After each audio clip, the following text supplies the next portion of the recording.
El camión de mudanzas llegó un martes por la mañana. Los hombres bajaron con cajas vacías.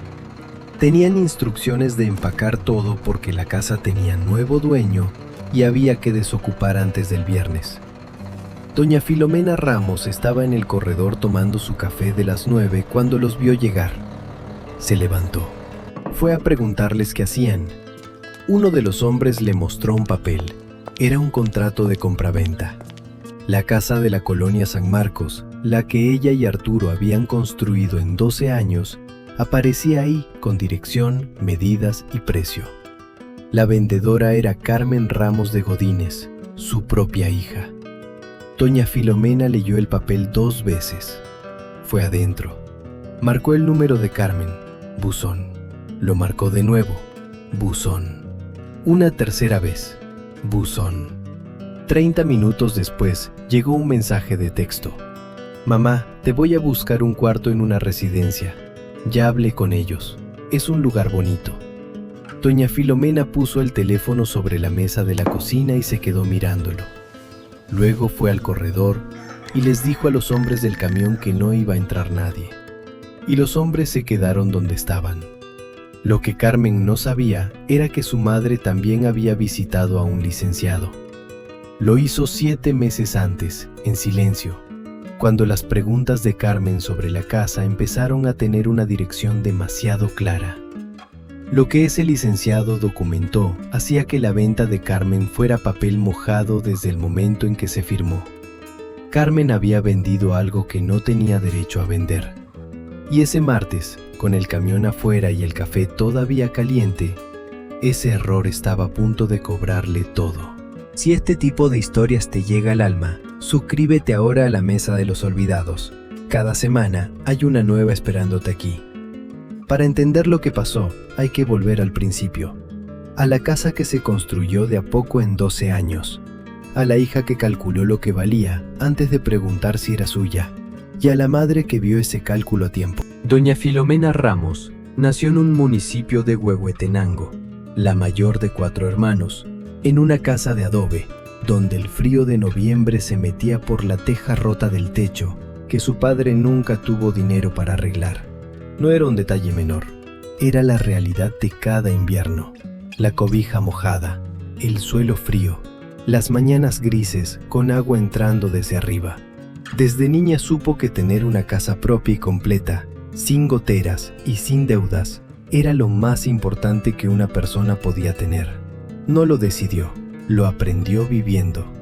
Llegó a Quetzaltenango a los 18 años con una tía que vendía telas en el mercado central. Ahí conoció a Arturo Ramos, que en ese tiempo era un muchacho de 22 años que trabajaba en una cuadrilla de construcción y que tenía fama entre los del gremio de ser el que más cuidaba la mezcla. Arturo decía que la mezcla mal hecha era el principio del fin de cualquier obra, y que las obras que se caen no se caen de un día para otro, sino de a poco, primero por dentro, hasta que un día alguien empuja y no aguanta. Esa manera de ver las cosas le gustó a doña Filomena desde el principio. Se casaron en 1972. No fue una boda grande, porque no había para eso.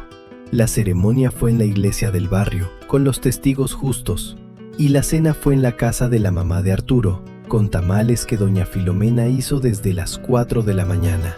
Lo que sí fue grande fue la decisión que tomaron esa semana, que todo lo que ganaran lo iban a guardar con una sola meta, una casa propia, sin hipoteca, sin deberle nada a nadie. Tardaron 3 años en juntar para el terreno.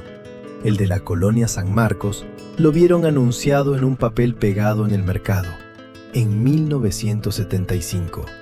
Era un terreno de 100 metros cuadrados en lo que en ese tiempo todavía era el límite del municipio, lejos del centro, con la calle de tierra y sin agua potable. Arturo lo fue a ver un domingo por la mañana. Volvió a la casa y le dijo a doña Filomena que era exactamente lo que necesitaban. Ella le preguntó por qué. Él le dijo que la tierra era buena, que el terreno estaba nivelado y que con trabajo y paciencia eso iba a ser una colonia bonita. Doña Filomena fue a verlo el martes. Estuvo de acuerdo. Compraron el terreno en agosto de 1975 y pusieron los cimientos ese mismo mes. Arturo levantó la casa él mismo, con la ayuda de los colegas los fines de semana. En ese barrio así se hacían las casas. Un fin de semana ayudaban en la tuya, el siguiente tú ibas a la suya.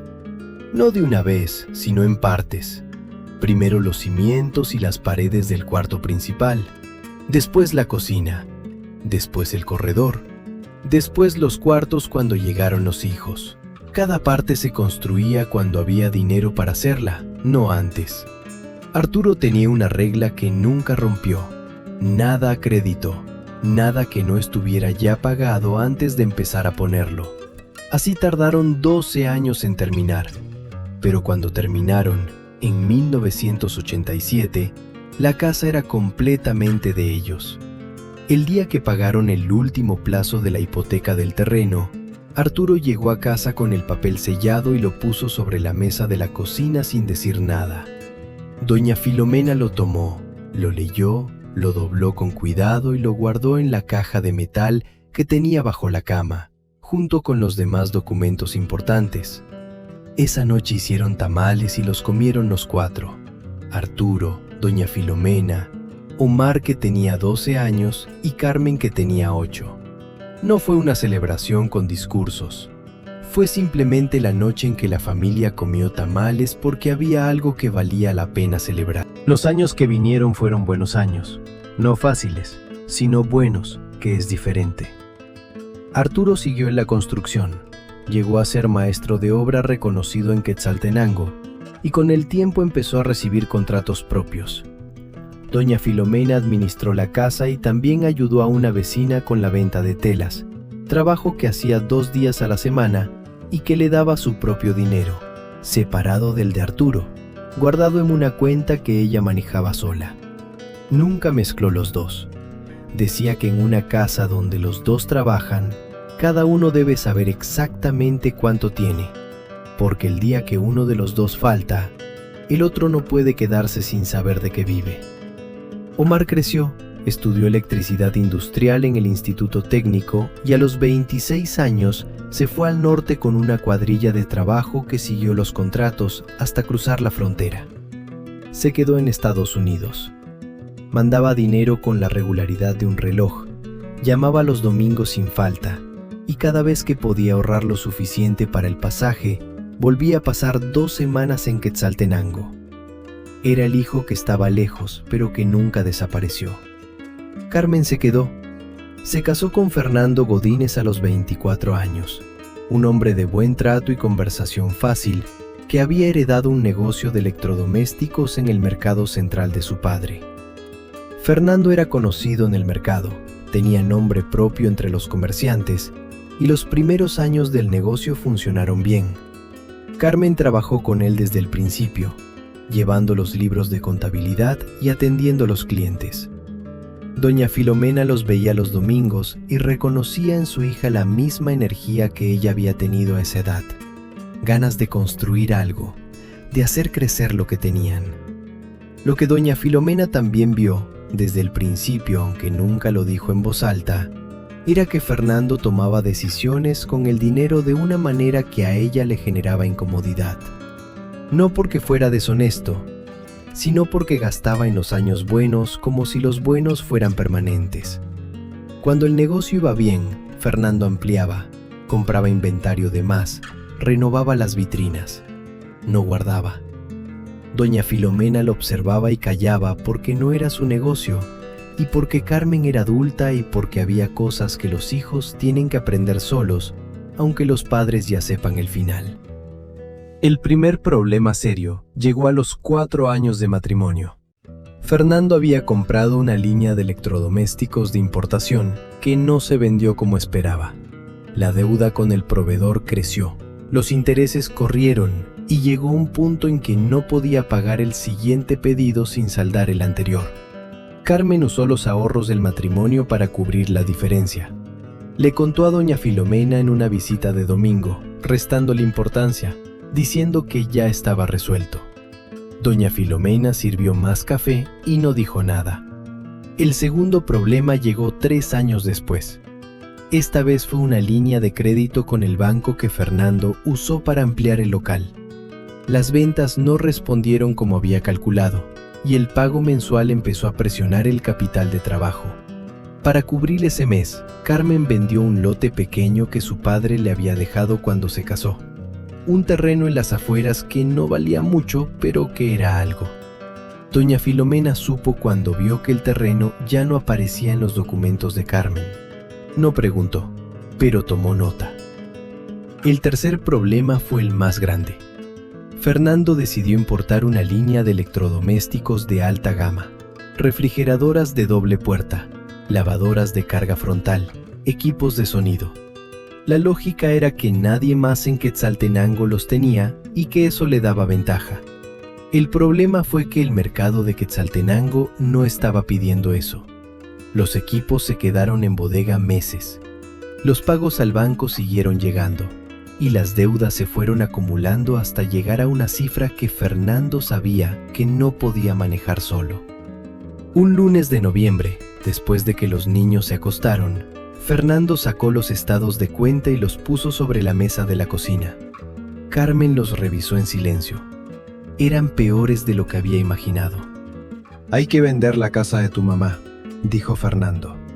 Carmen levantó la vista de los papeles. «¿Qué?» «Es la única salida. Con lo que vale esa casa pagamos todo. Nos quedamos con capital para operar y empezamos de cero. El negocio puede recuperarse si quitamos esta presión». Carmen lo miró durante varios segundos. «Esa casa no es nuestra, Fernando». «Lo sé. Por eso hay que hablar con tu mamá». «Mi mamá nunca va a decir que sí». Fernando recogió los estados de cuenta y los alineó sobre la mesa con la calma de quien ya calculó todo antes de la conversación. «Entonces hay que encontrar la manera de que no necesite decir que sí». Carmen no respondió.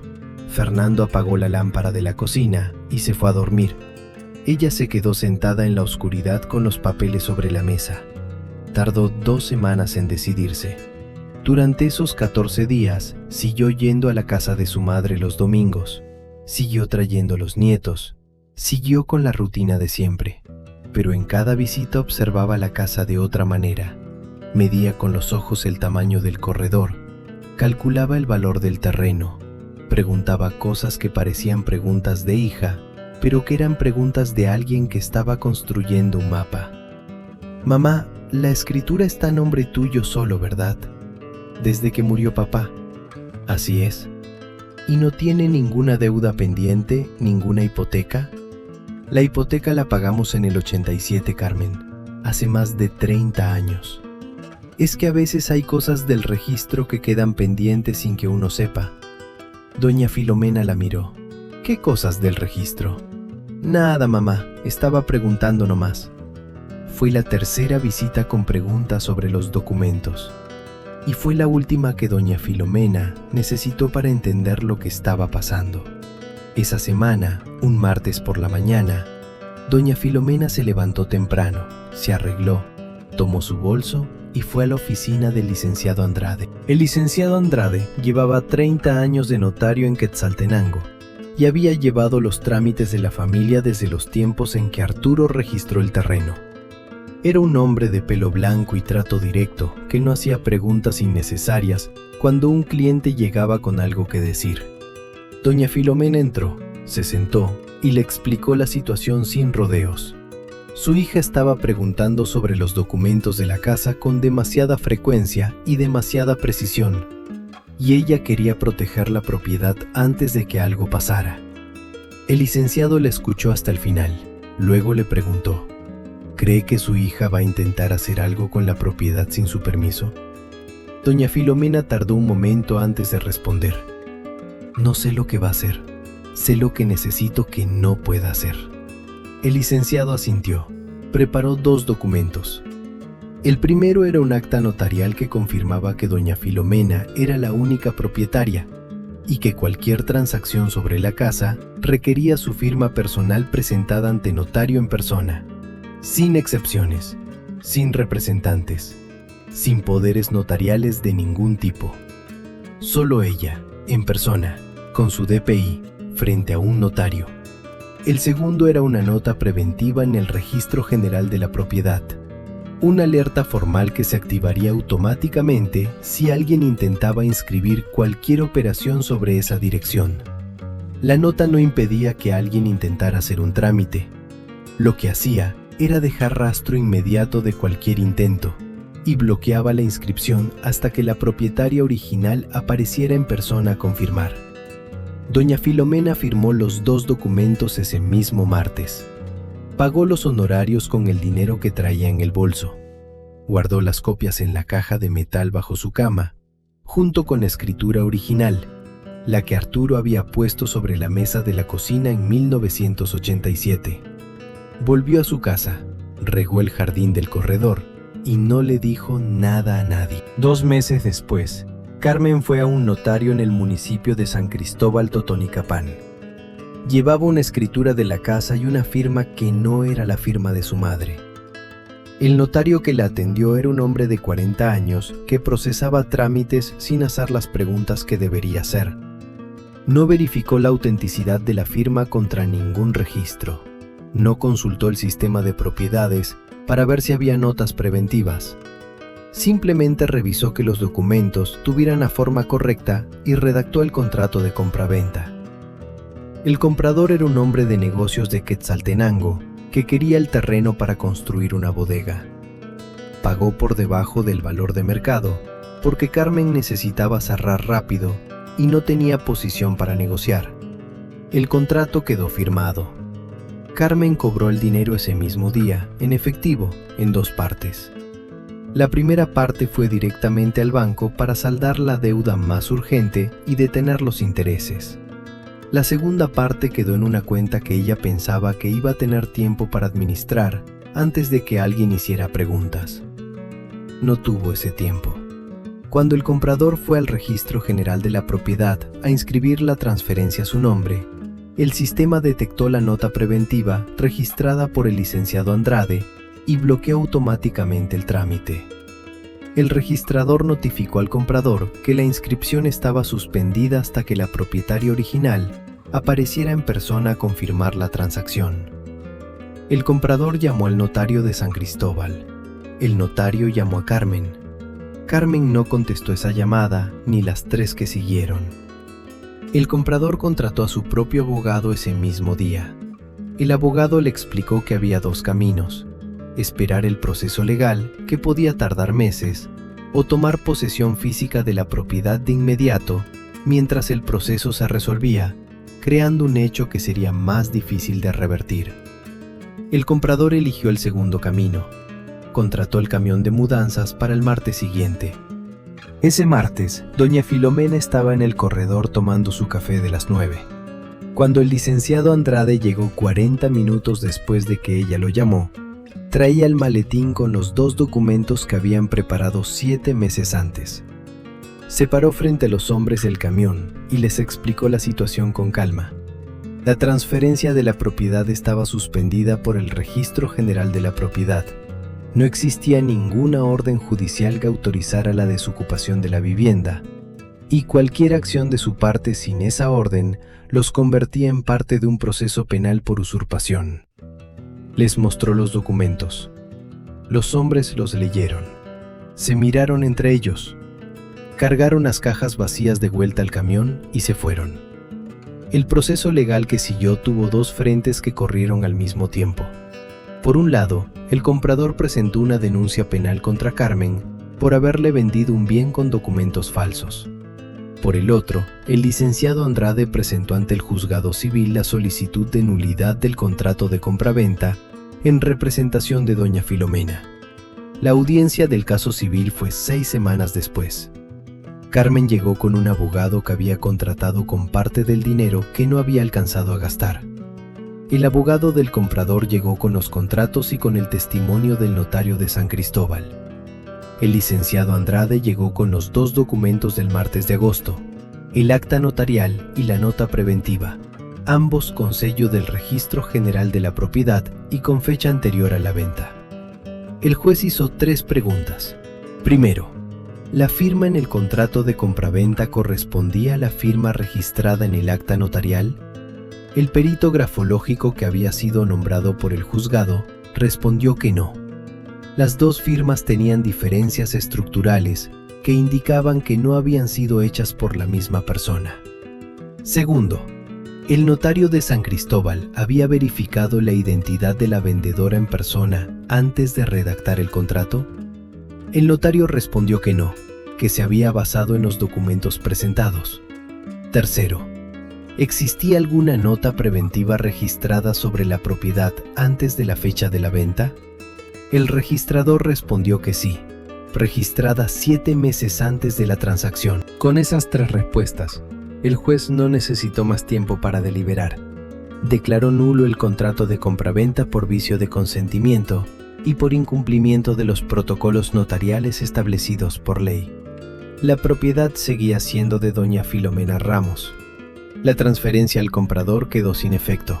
El comprador recuperó el dinero que había pagado a través del proceso penal contra Carmen, que avanzó por su propio camino. Carmen enfrentó cargos por falsificación de documentos y estafa, que el sistema procesó con la lentitud de siempre, pero que procesó. Fernando, cuando entendió lo que eso significaba en términos prácticos, salió de la casa una mañana de semana con 2 maletas y no volvió. El negocio cerró 2 meses después.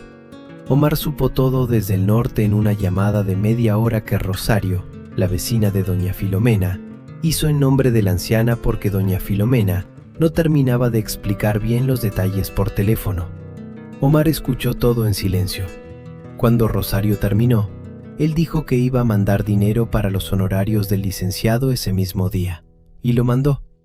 Luego le mandó a su madre un audio de 12 minutos en el que habló de muchas cosas, de la casa, de Arturo, de Carmen, de los años que llevaba fuera.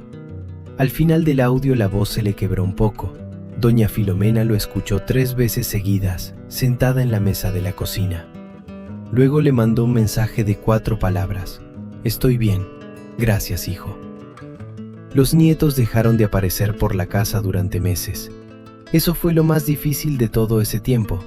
No el camión de mudanzas, no el proceso legal, no los meses de incertidumbre. Los nietos que corrían por el corredor y que de pronto ya no aparecían. El mayor tenía 11 años y el menor 7. Doña Filomena les mandaba mensajes a través de Omar, que tenía el número del celular del mayor. A veces llegaba una respuesta corta, a veces no llegaba nada. Entonces Carmen le preguntó lo que llevaba meses queriendo preguntar. ¿Por qué no me dijiste que fuiste licenciado? Doña Filomena tomó su café antes de responder. Porque si lo sabías, buscabas otra manera. Yo no quería cerrarte la puerta. Quería que la decisión la tomaras tú. Carmen estuvo en silencio. ¿Y si no hubiera tomado la decisión equivocada? Doña Filomena la miró directamente. Entonces el café de los miércoles habría seguido siendo café de los miércoles, dijo. Carmen se quedó con esa frase un momento. Luego preguntó si podía quedarse esa noche. Doña Filomena le dijo que el cuarto del fondo estaba listo. Los nietos llegaron el sábado siguiente. El mayor llegó primero, solo, en bus, porque había convencido a su mamá de dejarlo ir. Tocó la puerta con el cuidado de quien no sabe exactamente qué esperar. Doña Filomena abrió. El nieto la miró. Ella lo miró. Luego él entró y los dos fueron a la cocina a tomar café. Él con mucha leche y ella como siempre. Y estuvieron ahí 1 hora sin necesitar hablar de nada en particular. El menor llegó la semana siguiente con Carmen. Corrió por el corredor como antes. Los geranios estaban florecidos. El jardín que Arturo había empezado cuando se jubiló estaba exactamente como lo había dejado, regado y cuidado, porque doña Filomena lo había regado todos los días desde que él murió. No por obligación, sino porque era lo que había que hacer. Hay personas que protegen lo que construyeron sin decirlo, que van al licenciado antes de que haga falta, que registran la nota preventiva antes de que nadie pregunte por ella, que guardan los documentos en la caja de metal sin anunciar que los guardaron. Lo hacen en silencio, porque si lo dijeran, cambiarían el resultado. Doña Filomena Ramos cuidó esa casa de la misma manera en que ella y Arturo la construyeron, de a poco, sin prisa, poniendo cada pieza en su lugar antes de que hiciera falta. Una teja rota en la infancia le enseñó lo que vale tener un techo sólido. 48 años junto a Arturo le enseñaron lo que vale construir algo juntos sin deberle nada a nadie. Y 3 visitas de su hija con preguntas que no eran solo preguntas le enseñaron que a veces la persona que más quieres es también la persona de quien más hay que cuidar lo que es tuyo. La casa de la colonia San Marcos siguió siendo de doña Filomena. El jardín de Arturo siguió florecido. El café de las 7 de la mañana siguió siendo a las 7. Y la puerta que Arturo había puesto 30 años antes ese miércoles se abrió para la hija que llegó a pie con una bolsa pequeña. No porque doña Filomena hubiera olvidado lo que pasó, sino porque una puerta que solo se abre cuando todo está resuelto no es una puerta, es una pared con bisagras. Los nietos volvieron. El corredor volvió a tener ruido los sábados. Y el café de los miércoles volvió a ser café de los miércoles, que es exactamente lo que doña Filomena había dicho que debía ser. ¿Conoces a alguien que cuidó lo suyo en silencio? ¿Que preparó la respuesta antes de que llegara el problema? Déjame su nombre en los comentarios y dime de dónde nos escuchas, porque esas personas merecen que alguien las nombre en voz alta, aunque sea una vez. Dale like si esta historia te llegó al alma y suscríbete a la Mesa de los Olvidados, porque todos los días hay una historia nueva esperándote aquí. Una historia de esas que duelen un poco, pero que te recuerdan que el mundo todavía tiene gente que vale la pena recordar. Nos vemos pronto.